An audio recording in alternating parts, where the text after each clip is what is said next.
Hello, my name is Daniel Rosenthal, and I've been making Torah videos, and I'm up to Parsha Torah reading for Chaya Sarah.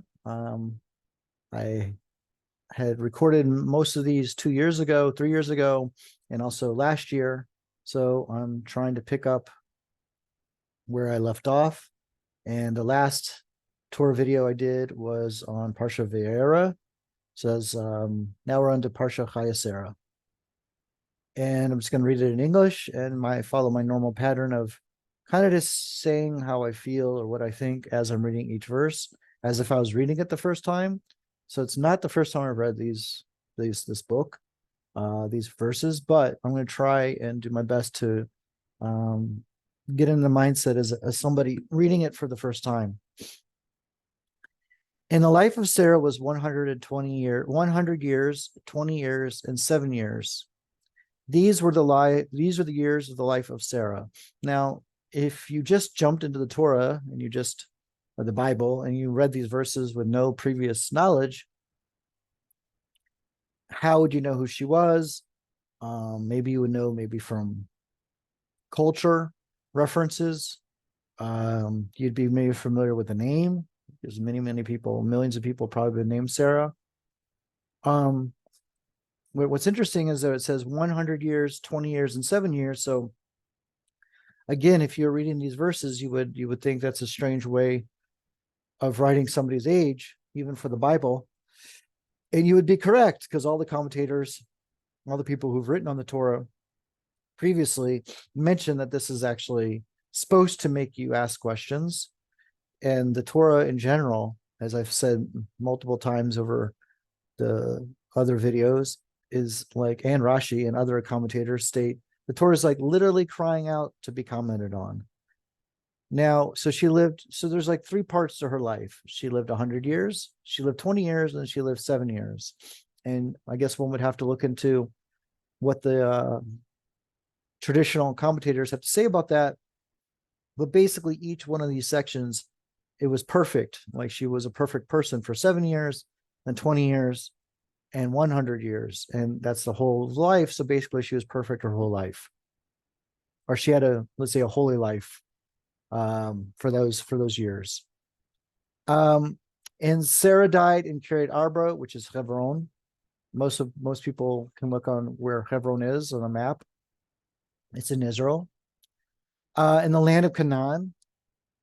And we know that the Torah and Yeshua and Judges and Shmuel refer to the land as Canaan. And that's what that was one of the nations although there was up to 10 nations mentioned in the Torah living in Eretz Yisrael, there was usually Canaan is like the main one that sort of encapsulates all the tribes that were there. And it's also one of the names of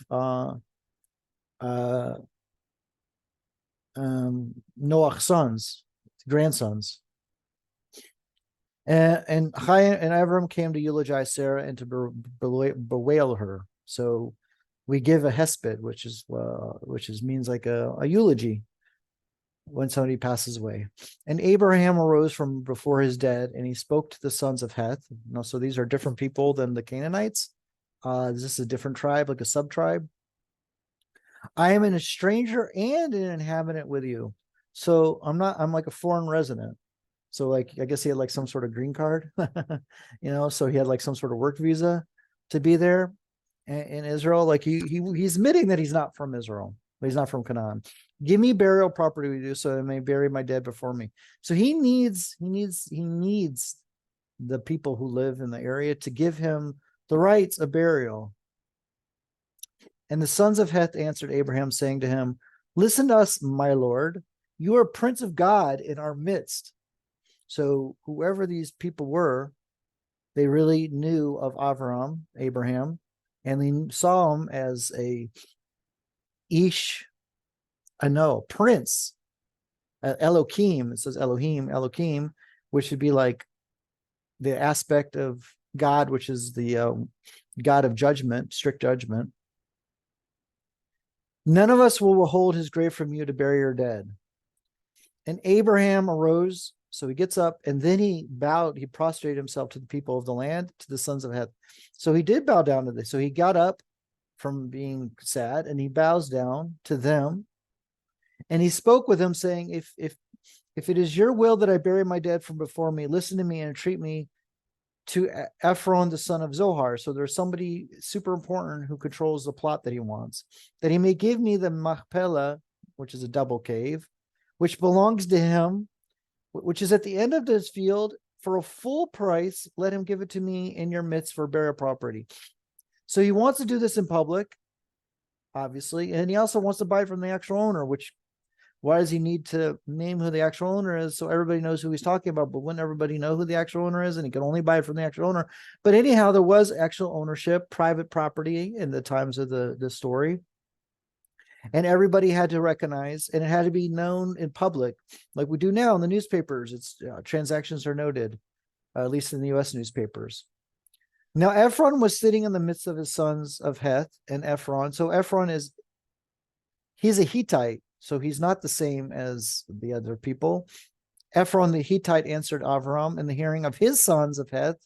No, all those who had come to the gate of the city. So we did things at the gate of the city. Now, no, my Lord, listen to me. I've given you this field and the cave that is in it. I've given it to you before the eyes of the sons of my people. I've given it to you, bury your dead. Now, it sounds like it's giving it to him for free. And Abraham prostrated himself before the people of the land. Again, he bows down to them, recognizing who's in charge. And he spoke to Ephron in the hearing of the people of the land. So again, nothing is private. This is all public transparency. If you would only listen to me, I'm giving the money for the field. Take it from me and I'll bury my dead there. It is a long transaction, right? And Ephron replied to Abraham saying, my Lord, listen to me. A piece of land worth 400 shekels of silver.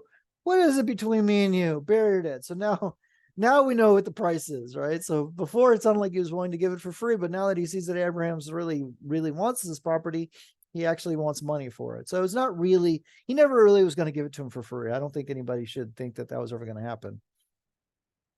Anyways, you have to buy stuff. You have to have a kinyan. You have to have a transaction. So even if you bought it for $1, let's say, there has to be some sort of monetary transaction in order to own something, especially when it comes to land. So Abraham was never going to get it for free. This is like, put all that aside. And Abraham listened to Ephron, and Abraham weighed out to Ephron the silver that he had named in the hearing of the sons of Heth. So again, this is never done in private. This public transaction. 400 shekels of silver accepted by the merchant. Well, that's the end of the first Aliyah. And now we're going to continue on with this fascinating story of trying to bury one's dead.